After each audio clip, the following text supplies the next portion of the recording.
এ হচ্ছে একটি গোরস্থান যেখানে শুয়ে আছেন আব্দুর রাজ্জাক ভাই, যিনি ছিলেন আমার বাবার খুবই কাছের একজন ব্যক্তি।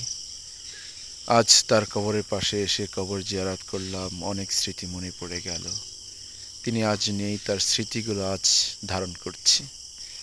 যখন আমি ছোট ছিলাম তখন আব্দুর রাজ্জাক ভাই মসজিদে নামাজ পড়তেন আর আমাকে উৎসাহ দিতেন, ভাই এইভাবে না এইভাবে পড়ো, এইভাবে না এইভাবে কথা বলবা। ভাই শিক্ষিত মানুষ ছিলেন, খুব সুন্দর মতো আমাকে দিক নির্দেশনা দিতেন এবং আমাকে কোনো কাজে নিরুৎসাহিত করতেন না, উৎসাহ দিতেন। আজ আব্দুর রাজ্জাক ভাই তিনি পরকালে চলে গেছেন, আমার বাবাও আজ দুনিয়াতে নেই। তাই তাদের কবরের পাশে এসে তাদের জন্য বিভিন্ন দোয়া করলাম, বিভিন্ন কোরআন তেলাওয়াত করে তাদের ইসালে সওয়াব করলাম এবং এখানে আসার পরে অনেক স্মৃতি মনে পড়ে যায়।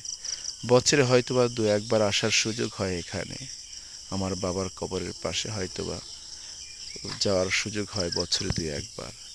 কিন্তু আজ তারা নেই, তাদের স্মৃতি ধারণ করতেছি।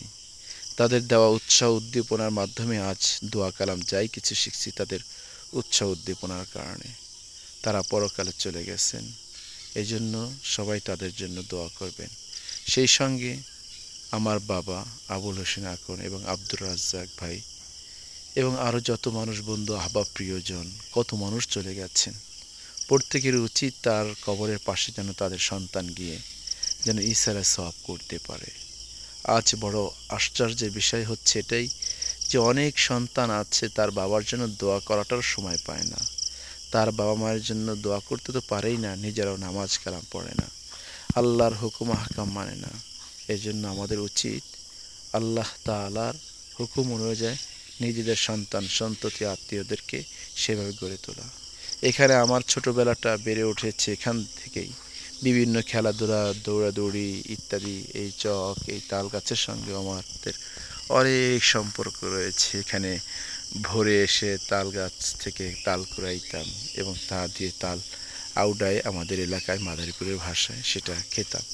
তো অনেক স্মৃতি রয়েছে, অনেক দিন পরে গ্রামে আসার পরে গ্রামের অনেক স্মৃতি ভেসে ওঠে, এখান থেকে আমার বেড়ে ওঠা। আল্লাহ তাআলা এলাকাবাসী সবাইকে সুন্দর জিন্দেগি দান করুক, আমিন।